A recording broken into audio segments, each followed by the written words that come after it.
Hello, people of the internet, and welcome back to Orlando. We were here only about a month or two ago for Halloween Horror Nights here at Universal Studios. This time, though, today is extra special because even though the FNAF 2 movie is still 2 weeks away, Scott was super kind enough to fly me and a whole bunch of other YouTubers out to go watch the film early. Of course, we're dressed to the nines to see FNAF 2. I seriously cannot believe I'm about to go watch it super early. Genuinely, this is like a dream come true, and it's all thanks to you guys. So massive shout out to you guys for the support throughout the years. Massive thank you to Scott as well for personally inviting me. You know, little old JonnyBlox about 6 or 7 years ago, never would have thought I'd be able to do something like this. So seriously, thank you everyone. So I guess enough sitting around.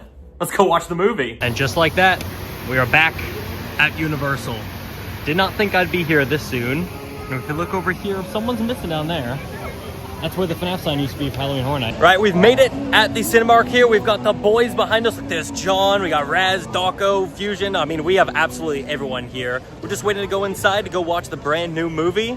Should be a really fun time. I'm so unbelievably excited, guys. It is finally time. All right, here we go. Five Nights at Freddy's 2. We got the poster here as well. Oh, man.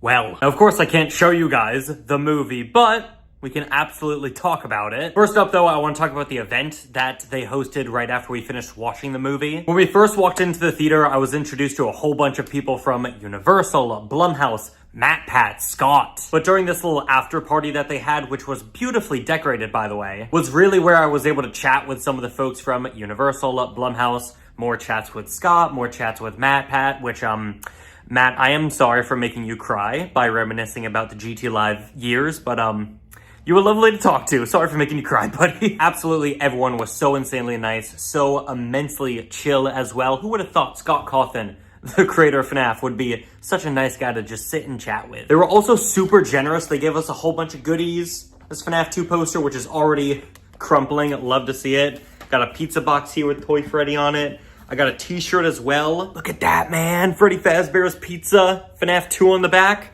And then also, I don't know how I'm gonna get this thing home, but I really hope I can get it home.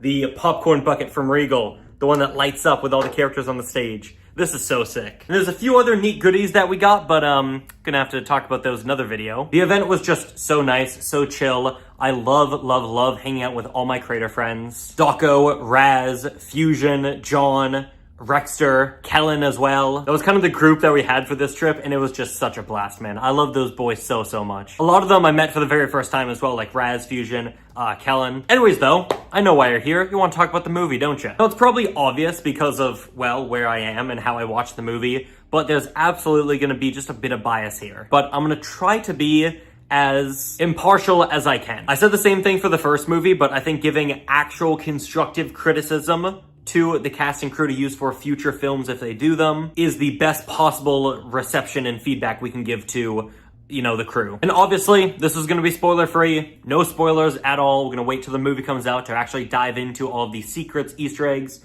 ending, all that good stuff. And I'm kind of like, where do I even begin? I think the teases that we got from the cast and crew saying it's scarier, bigger, bolder, you know, those were absolutely true. In fact, I'd say they were 200% true. Scarier? Absolutely. If you ask me, I don't consider the first FNAF movie a horror film. I would not classify it as a horror, I'll be honest. This one though, holy crap. Genuinely terrifying, genuinely unsettling at several points in the movie. And I'll be honest, I'm kind of shocked they got away with a PG-13 rating with some of this stuff. Genuinely nightmare fuel. I'm really not exaggerating here. It is so scarier. A proper horror film this time around. Bigger as well, absolutely. Not only with the sets, but with the number of animatronics, the roles. You can absolutely tell the budget is significantly bigger this time around for the second movie. Bigger sets, more elaborate sets. Of course, pretty much doubling your cast of animatronic characters with the toys and the wizards, which, by the way, Jim Henson's has evolved so much since the first film. Again, not saying that the first film animatronics looked bad. More so, they were just more stylized compared to the actual animatronic characters from FNAF 1. You know, they weren't exact one-to-one replicas. Here, though, these characters are taken, like, right out of the second game. Genuinely, I mean, there's probably, like, some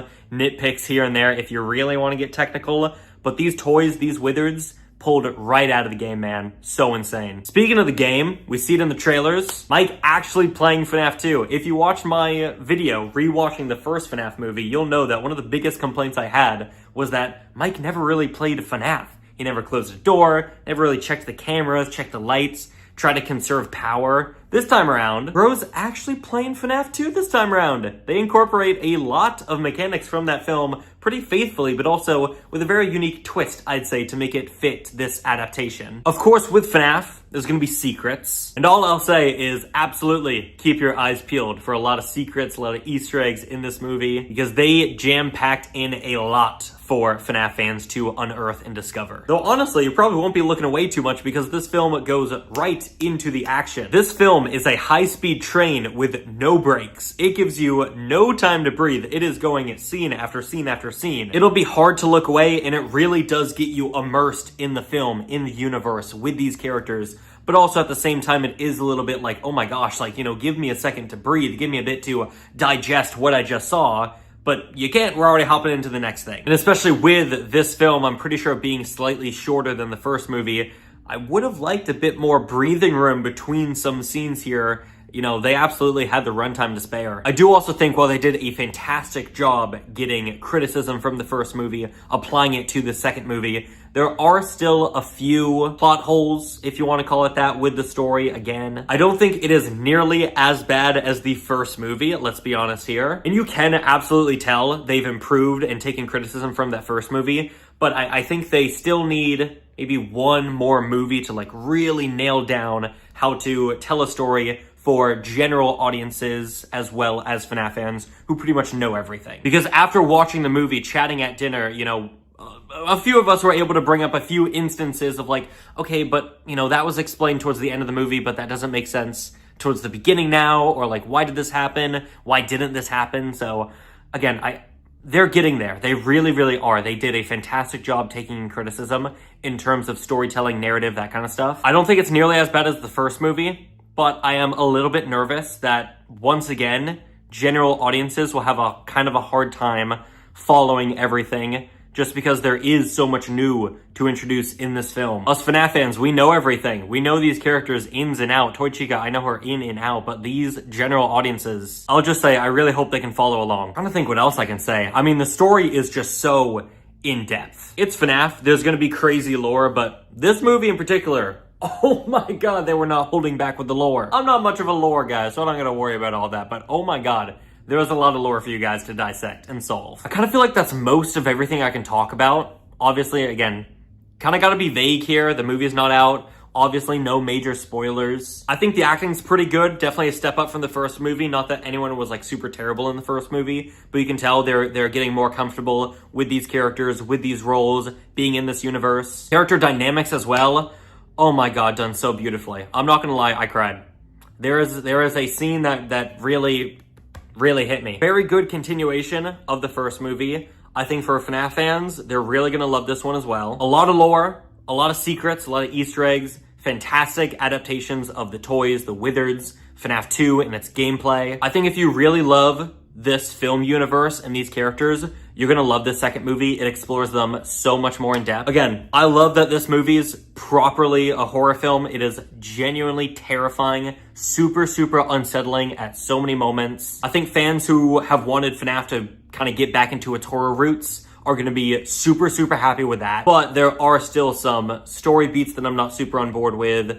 Plot holes that I do think if you pay close enough attention, you're gonna be like, how did that lead to that? Okay, this happened at the end of the movie. That doesn't make sense for something that happened at the start of the movie, that kind of stuff. But really, just a really fun film all around. A really terrifying roller coaster of emotions, roller coaster as well of, oh my god, this is going so fast. I'm having so much fun. It's gonna be interesting to see everyone's thoughts on it. But those are my thoughts. Obviously, we can't have much of a conversation here in the comments, but I'd love to know what are your thoughts so far on the reactions from us YouTubers who got to see the movie early. It was interesting seeing a lot of replies that were like, oh, Johnny's review on the first movie was so critical that I'm expecting the same level of critiques for the second movie. And obviously, I'm a bit biased with this whole event, FNAF 2 being like one of my favorite games, featuring some of my favorite sets of characters. I do have nitpicks, and I think giving constructive criticism will only help grow this franchise into something bigger and better. Go check out all the other YouTubers. They're gonna have their reviews up as well. Absolutely go check out the movie, only in theaters on December 5th. Watching it with fans who are just as excited as you are to see this film, these characters. It is truly a dream come true. It is so fun watching these movies with fans. So thank you guys, genuinely, so much for the support. Massive shout out again to Scott, Universal, Blumhouse, all my creator friends. I love you all, and I'll see you there on December 5th for FNAF 2. Goodbye.